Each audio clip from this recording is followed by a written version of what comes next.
പീഡനം ചെയ്യാൻ തുടങ്ങുമ്പോൾ മനസ്സിലേക്ക് സ്നേഹത്തിൻ്റെ നിറകുടമായി അമ്മമാരും അച്ഛന്മാരും അധ്യാപകരും കടന്നു വരും. അവൻ തിരിച്ചു പോകും. ഇതാണ് സൈക്കോളജി. ഈ സൈക്കോളജി മനസ്സിലാക്കണം എന്ന് മാത്രം പറഞ്ഞുകൊണ്ട് ഈ സ്കൂൾ ആരംഭിക്കുമ്പോൾ എല്ലാവർക്കും ഈ സ്കൂൾ വേണമായിരുന്നു. ഞാൻ എൻ്റെ അനുഭവക്കുറിപ്പുകളിൽ എഴുതി വെച്ചിട്ടുണ്ട്. പക്ഷെ എല്ലാവർക്കും കാശായി, എല്ലാവരും സ്കൂളിൽ പറഞ്ഞു. ഓട്ടോറിക്ഷയിൽ കുത്തിക്കയറ്റി, വാനിൽ കുത്തിക്കയറ്റി, നഗരങ്ങളിൽ കൊണ്ട് തള്ളി കുട്ടികളെ. സ്കൂൾ ചെറുതായി പോയി. പക്ഷേ ഫീനിക്സ് പക്ഷിയെ പോലെ സ്കൂൾ ഉയർന്നിരിക്കുന്നു. പലരും പറയും ഇവിടെ കൃഷി പോയതിൻ്റെ ഉത്തരവാദിത്വം മാതാപിതാക്കളുമാണ്. നിങ്ങൾ വിഷമിച്ചിരിക്കുന്ന കുട്ടിക്ക് ഒരു ആടിനെ മേടിച്ചു കൊടുക്കുക. നിങ്ങൾ വിഷമിച്ചിരിക്കുന്ന കുട്ടിക്ക് പൂച്ചക്കുട്ടിയെ മേടിച്ചു കൊടുക്കുക.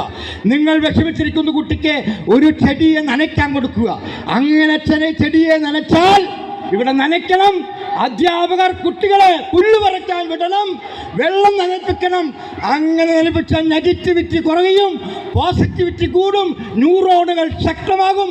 അവർ മാനവികതയിലേക്ക്, മനുഷ്യത്തിലേക്ക്, മാനവ സ്നേഹത്തിലേക്ക്, പ്രകൃതിയിലേക്ക് ഒക്കെ മാറാൻ സാധിക്കും എന്ന് മാത്രം പറഞ്ഞുകൊണ്ട് എൻ്റെ വാക്കുകൾ അവസാനിപ്പിക്കുകയാണ്.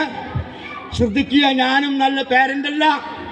ഞാൻ മറ്റുള്ള കുട്ടികളെ കെട്ടിപ്പിടിച്ച് ഉമ്മ വയ്ക്കുമെങ്കിലും എൻ്റെ കുട്ടികളെ കെട്ടിപ്പിടിച്ച് ഉമ്മ വയ്ക്കാൻ ഞാൻ ശ്രമിച്ചിട്ടില്ല.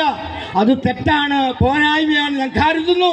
അതുകൊണ്ട് ഇവിടെയുള്ള മാതാപിതാക്കളോട് നമ്മുടെ കുട്ടികൾ അപകടത്തിലേക്ക് പോകുന്നതിന് ഏറ്റവും വലിയ ഉത്തരവാദി നമ്മളാണെന്ന് മാത്രം പറഞ്ഞുകൊണ്ട് ഇതുപോലെ നാട്ടിൽ ഉള്ള സ്കൂൾ നശിക്കാതിരിക്കാൻ, ഒരു സ്കൂൾ നശിച്ചാൽ നാട് നശിച്ചു, നാടിന് സംസ്കാരം നശിച്ചു എന്ന ഉൾവിളി ഉയർത്തിപ്പിടിച്ചുകൊണ്ട് മനസ്സിൽ ധ്യാനിച്ചുകൊണ്ട് നിങ്ങൾ പെരുമാറണമെന്ന് അഭ്യർത്ഥിച്ചുകൊണ്ട് എൻ്റെ വാക്കുകൾ അവസാനിപ്പിക്കുന്നു.